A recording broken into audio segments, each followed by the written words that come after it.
Slowly my eyes start to open in the low-lit room. The sun is starting to rise. It must be morning already. As I start to become more aware of my surroundings, I feel the familiar cold air numbing my toes and face. I look over to see my brother, still asleep.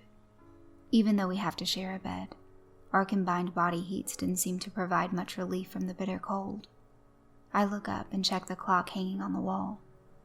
6:30 already? We'd better hurry, I thought to myself. I roll over and tap on my brother's shoulder while whispering, "Jim, it's time to get up. We have to hurry before..." My whispering was cut off by a yawn and stretching. The stretch didn't last long. Once he became aware of how cold he was, he quickly balled up and started to shiver a little. What time is it?" Jim's lightly trembling voice was able to mutter. "It's 6:30. She'll be up here any minute," I replied. Once those words settled in, he quickly rose up to a sitting position, searching the room for the set of clothes he set out the night before. Without any further discussion, we quickly changed into the day's attire.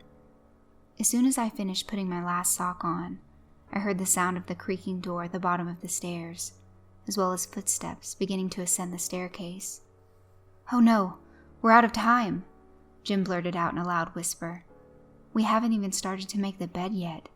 Our hearts were racing as we jumped up to the bed and began spreading the sheets and blankets. Thump, thump, thump. We hear coming from the stairs, each step getting louder as it gets closer. The frantic look on Jim's face as he looked at me seemed to be screaming, "Hurry!" The footsteps stopped at the top of the stairs as we quickly tucked the blanket under the foot of the bed. As I heard the sound of the key turning to unlock the door, I grabbed my dirty clothes and launched them across the room to the basket. As the clothes landed, the bedroom door creaked as it slowly opened. Mother stepped into the room and placed the key into her blouse as she looked around. Did we actually pull it off in time? A smirk grew on her face as she said, "Good, now get downstairs and begin your chores." She turned around and started walking down the stairs. Thump, thump, thump. The steps grew quieter as she descended down the stairs. We took a brief moment to take a deep sigh of relief. "That was close," Jim half chuckled. A fake smile crept on my face, but I couldn't find the matter funny. It's been about 3 weeks since the last time we failed to clean the room in time. We were both caught still sleeping. That is certainly a day I do not wish to relive. Without wasting any more time, we both went downstairs and into the living room. There was a crackling of the wood in the fireplace as a warm radiance beamed onto my numb face. It felt absolutely amazing. I tried with all my might not to look like I was enjoying the heat, but I could not hold back a smile. I quickly shook the smile off my face and looked into the kitchen. Luckily for me, Mother was facing the other way as she was preparing breakfast. "What is today?" Jim asked. "Wednesday," I replied. "Floor's Day it is," Jim mumbled as he walked towards the closet and opened it. He came out with a bucket and 2 scrub brushes. We then cautiously and quietly walked into the kitchen and up to the sink so we could begin filling the bucket with soap and water.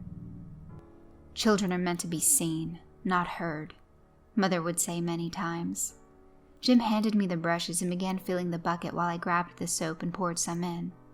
Once he was satisfied with how much water he filled it with, he attempted to lift the bucket over the sink. In doing so, the bottom of the bucket caught the top of the sink, throwing the bucket off balance. With a quick reaction, Jim was able to stop the bucket from tipping over and spilling everywhere. There was a panicked look on his face as he slowly lifted it the rest of the way above the sink before removing it. Just before taking the bucket into the living room, Mother turned to us and said, "Make sure the living room is completed before I finish breakfast. After we eat, I want to read my book. It had better be spotless, too." "Yes, ma'am," we replied. Mother didn't like being called Mom or Mother or even her name. She told us to always call her Ma'am. Honestly, I don't even remember what her actual name is anymore. We continued to haul the bucket to the living room and set it down towards the back. We weren't sure how fast we had to go because we weren't sure what Mother was making for breakfast, and of course we dare not ask. It's better to be safe than sorry. We began scrubbing quickly but thoroughly. We often tried to make our chores fun in some fashion. Sometimes we would make it a race. Sometimes we would turn it into some kind of game. For example, we would pretend that we were at war with the floor and our weapon was the brush while we wiped out the enemy. Boys will be boys, I guess. Other times we would just simply crack jokes or discuss silly topics like which one of us was born first. But no matter the activity, we would always make sure to not look like we were having fun. "If you have time for jokes and play, then you aren't working hard enough," Mother would say. As we were finishing up, we noticed Mother setting the table. Excellent, we finished in time. I took the bucket into the kitchen and dumped out the dirty water and placed it back into the closet. Jim and I washed our hands and helped finish setting the table. We waited for Mother to take her seat, and then we took our own. "Hand me your plate," she demanded as she lifted the lid off the top of the pot. I handed it to her, and she scooped out a pile of slop, we'll call it, and she handed it back to me. She motioned for Jim to do the same, and she filled his plate as well. She then covered the pot and scooped some eggs out of a pan and put it on her own plate. I've learned over time that holding your breath and not actually looking at the food is the easiest way to do it. The smell alone makes you want to gag, and the way it looks, ugh, it's as if chunks of rice were held together by snot. We can't let her see our disgust. We say thank you and begin eating. You don't have to feel bad for us. We're pretty used to it by now. In reality, the gross food is the least of our worries. Once finished, we helped clean up and continued on to our chores. The next floor on our list was the dining room. We again get a bucket of soak and begin scrubbing away while Mother grabbed a book from the shelf and began reading it. Mother rarely found enjoyment in books. She would usually criticize characters, especially the parents. After reading for a bit, she scoffed and said, "What do you expect when you don't discipline your children properly?" She then closed the book and looked around the living room. Her gaze seemed to have focused on something in the far side of the room. You could see anger itching into her face. "Boys, come here," she shouted. Quickly we scrambled over to her as she stood up and walked to the other side of the room. "Who is responsible for this?" she asked while pointing at the ground near her feet. We looked down and noticed a smudge. Oh no, one of us missed a spot. Before we had time to think, Mother repeated louder, "Who is responsible for this?" That smudge was pretty centered in the room, so it wasn't really on either side. Technically, we both missed it. It'd be better if only one of us takes the blame, though. No need for both of us to be punished. Just as I was about to take responsibility for the action, Jim spoke up and said, "It's my fault." Mother glared at Jim and responded, "There, was that so difficult?" "No, ma'am," he replied. Mother lifted her hand high. Jim knew what was coming. There was no point in resisting. That only makes her angrier and will just lead to more punishment. Smack! As her hand landed on the side of his face, the force caused his body to collapse to the ground. I could hear Jim sniffle as he was wiping at his tears with his sleeve. "Get the brush and scrub it off," Mother boomed. She then walked over to the bookshelf and grabbed a different book to begin reading. I went back to scrubbing the dining room floor while Jim finished the living room. Not long after, he rejoined me in the dining room. Unfortunately, this day was far from over. As we finished, Jim picked up the bucket to take it into the kitchen to dump it out again. As he lifted it above the counter, the bottom of the bucket again caught the top of the counter, throwing it off balance. This time, however, he was not so lucky to keep it from spilling. The bucket dumped all over the counter and floor. Stomping footsteps could be heard coming from the living room. Mother screamed, "You stupid, stupid boy!" while striking Jim multiple times. After shoving him to the wet ground, she pointed at the closet and shouted, "Go get the mop and clean this mess up now." Jim was slightly hesitant to get up. "Run!" she continued. Jim got up as quickly as he could and started running towards the closet when the wet floor caused him to slip. Reaching for the counter to maintain his balance, he knocked over a plate that fell to the ground and shattered. You could see Mother's face turning red. In all the years of living here, I have never seen her this mad. She was so overwhelmed by anger that she couldn't speak. Not that she needed to. Everything she was thinking was written all over her face. Without a word, she grabbed Jim by the hair and dragged him through the broken glass all the way into her room. Before she slammed the door, she looked back at me with flames in her eyes. "Clean it," was all she said.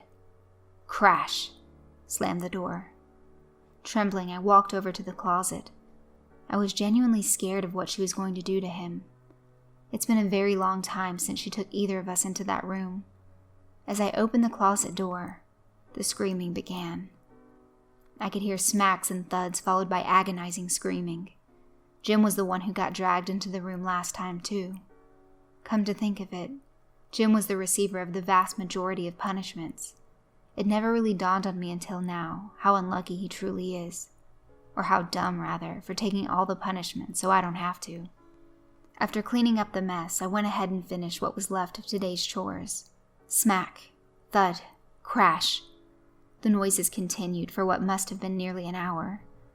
Jim's screams had been reduced to barely audible whimpers. Finally, the sound stopped.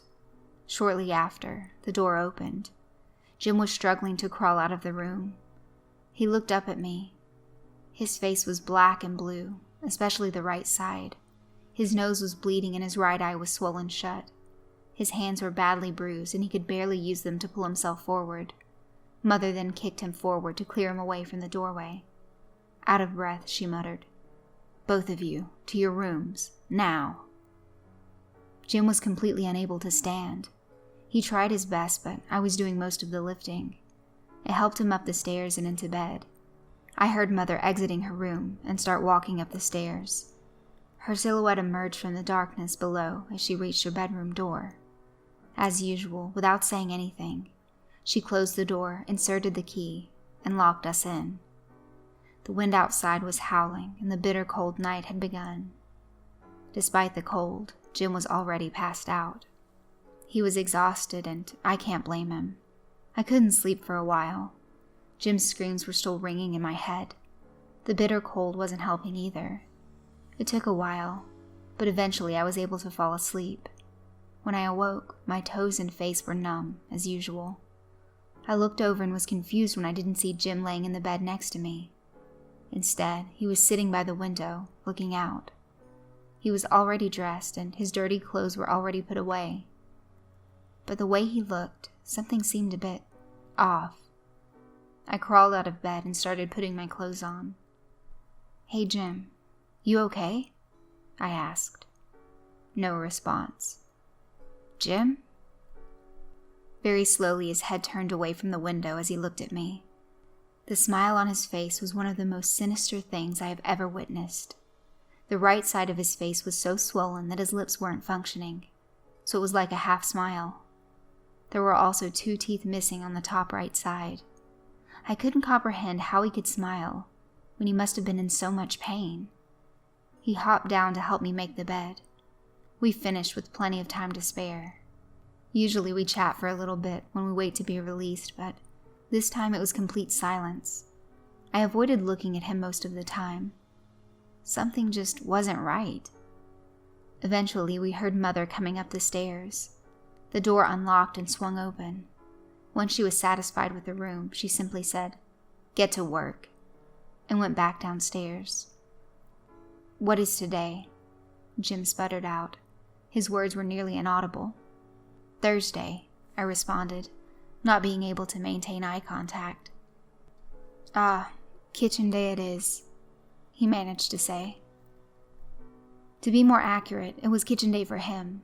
Thursdays I work in the bathroom, making sure it's completely spotless. I nodded and then helped him limp down the stairs. I was going to aid him to the kitchen, but he assured me that he can do it. So we split up and got to work. I tried to work a little faster than usual so I could help Jim in the kitchen. I started from the top with the mirror and wiped it down, then the sink and bath. As I was just about to finish wiping down the walls around the tub, Mother walked in. "Get out," she told me as she walked toward the toilet.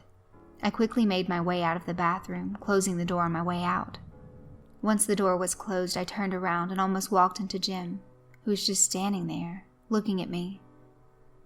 "Whoa, you startled me," I told him. He just stood there, looking at me. "Jim, what are you doing?" I asked. If Mother finds you standing here." A smile started to emerge on his face. It was the same sinister smile from earlier. He slowly lifted a finger to his mouth, motioning me to be quiet. He then reached his arm out, pushing me out of the way as he walked toward the bathroom door. "Jim, I don't think that's a good idea." At that moment, I noticed in the other hand he was holding one of the kitchen knives. Before I could say anything, the bathroom door opened. Mother was caught off guard to see Jim standing there. Using the element of surprise, he jumped at her, driving the knife into her chest. I couldn't watch. I quickly closed my eyes and looked away. There was a scream. It was Mother's voice, and then it was quiet. Terrified of what I might see, I instantly opened one eye. In my hand there was a knife. The knife was planted firmly in Mother's chest on the ground. She coughed and choked on her own blood. Confused, I stood up. I noticed my reflection and looked into the mirror. I saw my face was swollen, and I was smiling.